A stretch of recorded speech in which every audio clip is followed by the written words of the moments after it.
If you are thinking of moving to San Antonio, there are 6 key factors you need to consider before you make that move. From surprising costs, lifestyle differences, and what it's really like to live here, in this video, I am breaking down 6 of the biggest things that blindside home buyers in San Antonio. For those of you who don't know me, my name is Michael McCall. I am a San Antonio local, was born and raised right here, I've lived here my entire life, and I've helped hundreds of people just like you move to the San Antonio area and have seen every single one of these problems that I'm going to talk about today. The number one thing that is blindsiding San Antonio home buyers right now isn't those pesky high interest rates. It is the astronomically high property taxes. So in Texas, as most of you don't know, there are no state income taxes. And so those of you guys coming from California or New York, any of these other states, are seeing a big break when you move here. But the property taxes are typically significantly higher than what you are dealing with. For example, in the San Antonio city limits specifically, the average property tax rate is about 2.3 to 2.4%, depending on which market and which spot you look at. So let's break that down for you. If you're looking at buying just a $300,000 house at that 2.3% property tax rate, you're looking at paying $6,900 per year for your property taxes before any of your exemptions go into play. So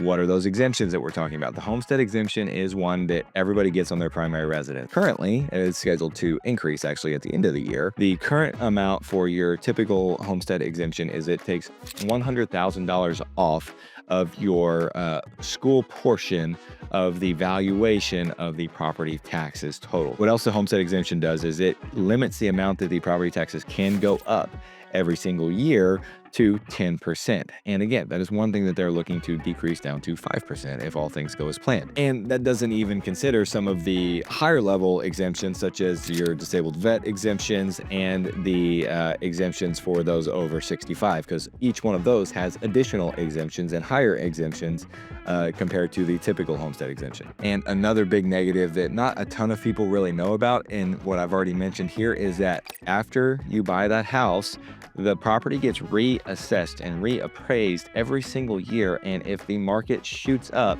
you can be on the hook for higher property taxes every single year after you own this home. On top of that, we did not even talk about in great detail the municipal utility districts, the mud taxes, and the water improvement districts, water control districts that are out there. Those are neighborhoods that you really have to focus on. If you want to avoid that really, really high property tax, you have to avoid those neighborhoods specifically. If you plan to move in the next 2 to 3 years after you buy this house, you do not want to buy a new construction house, especially if you're looking at one of these brand spanking new big developments. If you are one of the first people to buy in these neighborhoods and you're looking to sell in a year or two, you are going to be instantly underwater, because I can tell you right now, the appreciation is not there. If you would have bought in 2020 and tried to sell in 2022, you're going to make money because the appreciation was 20+% year over year. Right now, because of the market is relatively flat and only increasing a very small margin or even slightly decreasing in certain areas, if you buy a brand spanking new home, you're going to pay higher than what you could buy that exact same home that is maybe 2 or 3 years old for. So if you buy this house in a couple years, you're going to be competing with the builder as well. They're still going to be selling tons of new construction homes, giving all these great incentives, buying down the interest rates, and people are just buying those because they're spending so much on marketing. But if you have to turn around and then sell it, you're not going to be able to get the money that you put into this house back. Unless you put, a ton of down payment, you could even be in a situation where you are underwater on your mortgage, especially if you're getting an FHA or a VA loan. I'll give you one example of a client that was looking to sell their home. It was actually a 4-year-old home. They bought it back in 2021, so it had still appreciated a little bit since they bought it. But the builder is selling this exact same floor plan, and this is in a very well-known neighborhood on the west side of San Antonio where a lot of this growth is happening and where a lot of people are having these problems that I'm talking about right now. This specific situation, we were listing this house at $315,000. The builder was selling this exact same home all day, sold tons of these houses for $350,000.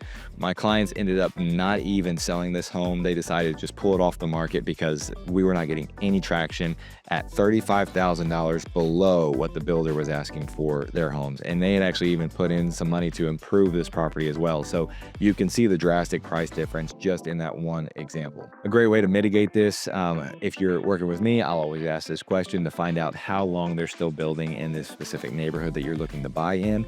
But if you're not working with me, if you're working with another agent, make sure you ask the builder, how much longer do y'all have in this neighborhood? Because some neighborhoods, if they're on their closeout stage, then you don't have to worry about the issue. But if you're looking at on the west side of San Antonio, especially the far west side, Castroville area out there where they're building so many of these new developments, it doesn't really matter if they're done in your specific neighborhood. They're building so much all around you that you're still going to be competing with new builds no matter when you sell in the next 5 to 10 years plus. So you need that extra time, that 3 to 5 plus years to really build some of that equity in your home and pay down some of that mortgage so that you're actually able to stay in a positive side whenever you do go to sell. This is something that a lot of people don't like me talking about because it's kind of surprising that I would be pushing people away from new construction homes in any way, shape, or form, especially with the interest rates that they're offering right now. It is something that I feel needs to be said. So if you are thinking about moving to San Antonio, I would love for you guys to hit that subscribe button. It would really, really help me out and help spread the word of this channel. And you get the first insight about San Antonio and about the areas in and around San Antonio and all the things that I talk about here. Now, let's go to the next thing, which is talking about something that can affect your day-to-day life in your home, which is water restrictions. Did you know that in San Antonio, you can actually be fined if you water your yard on the wrong day? In San Antonio, we have stages from 1 to 5, specifically when you're looking at the Edwards Aquifer, which supplies the water to the entire area of San Antonio. These restrictions specifically help out and are necessary whenever we do get into some of these more major drought conditions, which happens relatively frequently here around San Antonio. We go from stages where we get so much rain that we can't even bear it and we get flooding, all the way to drought conditions where everything is just dry and crispy and dead. You can't water anything. There's certain situations specifically where if you're in like stage 3 or higher, they may not even let you fill your new pool if you're building a new pool. There's also situations where if it goes to, stage 3 or 4 higher, depending on which county you're in, they won't let you water your yard at all. I've even seen builders in a couple situations when the restrictions have been so extreme that they have elected they're not putting grass in the yards at all until the restrictions are lifted. And so they either give the people the option, hey, if you want grass, we will wait until the restrictions are lifted, and they sign a document that says that they agree to wait, and so they just have this big giant dirt pit for a yard for a while. Or you can go with this zero-scape option, and they zero-scape the yard so that they don't have to worry about watering it. That's a new thing that I have not seen in San Antonio yet. This is not Arizona. Zero-scaping yards is not common at all. You typically see nice green yards everywhere around here. So depending on what areas you come from, you may be thinking that when you get here, you'll shop around for utility companies, maybe figure out which ones can get the best rate with, and then go with that company. Not in San Antonio. You are stuck with the company that provides the electricity, the water, and all the utilities to your home. You can shop for internet, but that is pretty much it. San Antonio is served by CPS and SAWS, San Antonio Water Supply, I believe. This always catches a ton of people off guard, and you'll see it in Facebook groups occasionally, and I have before too. They'll be asking, they'll be all moved into their house, and they say, hey, who do you use for electric? We'd like to shop around and see what better rates I can get. And it's like, nope, you're not doing that here, guys. And when it comes to utilities, you may be thinking, oh, well, if I can't, price out my electric, maybe I'll just get solar panels and it'll save me a whole bunch of money. Well, not so fast. I want you to kind of think about a couple things related to that for a few seconds. Typically, solar panels cost between $20,000 and $30,000. If you've had solar panels before, you've put them on your house and other areas, you probably know this already. With that expensive bill, you may think, okay, it's going to cut my price down. I'm going to make that money back in no time. Well, all the numbers that I've seen is it typically takes anywhere between 15 to 25 years to actually make your money back. Whenever you go to sell, maybe you think you're just going to add the value of the solar panels onto that. Not at all. I have not seen, and I've even talked to some appraisers, they aren't really giving any real value for the home because it has solar panels, at least here in the San Antonio area. If you're looking at buying a house and solar panels are an option, you may want to focus on finding a house that already has solar panels and paid off solar panels at that, ideally, so that you can buy a house and it is done. Your electric bill is next to nothing and you are good to go. I have some clients of mine right now that actually did that, and their electric bill, even in the heat of the summer, went from like $300, what they were expecting to pay for the large 3,000 plus square foot house that they had, to $20 a month. Like, that's all they've ever paid. And while we're talking about energy efficiency tips, let me give you one other quick thing that you may not know about. In San Antonio, if you're getting an older house, you may not have the radiant barrier up underneath your roof decking. If you get up in the attic, it's like this foil looking material that's up underneath the wooden decking that is on the roof of your house. that little foil, that radiant barrier, is a lifesaver when it comes to energy efficiency. So it's something you can add after the fact, but if it's something where electric bills is a really big part for you, especially if you're looking at older homes, try to find one that already has that, or maybe budget in adding that too. Now let's get straight into talking about these schools with San Antonio and how this can affect you. So when it comes to San Antonio school districts, I mean, this is all I've ever known, so I've never dealt with school choice or any of those types of things. Northside ISD actually just implemented school choice, so this is a little bit different on that side of town, but you still have to apply to get into whatever school that you want. Pretty much every other area around San Antonio, you are going to the school that your house is zoned for. So when you're looking at the MLS, it's going to say, hey, your kids are going to either this elementary school, this middle school, or this high school. You may be misinformed if that school is mislabeled on the listing. So you really need to do your homework, because it's not as easy as everything in this part of town is going to these schools. The school district lines can also drastically affect the value of the homes and what you're paying for those homes too. And it's not just the districts themselves that can affect the value. It can be just the schools within those districts. I'll give you an example. The stuff that's up in Northeast ISD in the Stone Oak area feeding into Johnson High School or Reagan High School, those homes can be valued significantly higher, up to 10 to 20% more depending on where you're looking at, compared to the homes in other areas of Northeast ISD, more inside Loop 1604.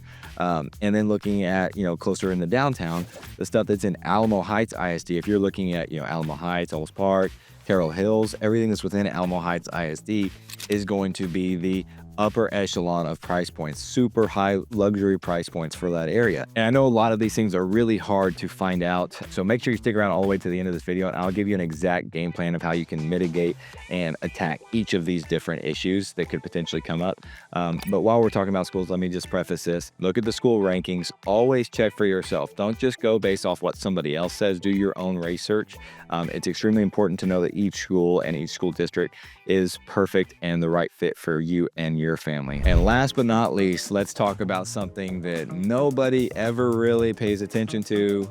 Just kidding. This is one of the most well-known things and issues that San Antonio has, and that is foundations. So when it comes to soil for your foundation, San Antonio has some of the worst areas in the entire state, and probably in the entire country when it comes to foundation problems. And there are a lot of design things that go into play, and a lot of repairs that have been made on thousands of homes around here because of it. So here's what happened. This black dirt clay soil that is underneath basically the east side of San Antonio is where it's really most prevalent, but it's kind of all over. You just kind of have to know what to look for. It's not other than, kind of up in the hill country area, because that's pretty much all rock. You're going to see the soil is like a sponge. When it rains a bunch, that sucker swells up and it soaks up. It's real soft and mushy.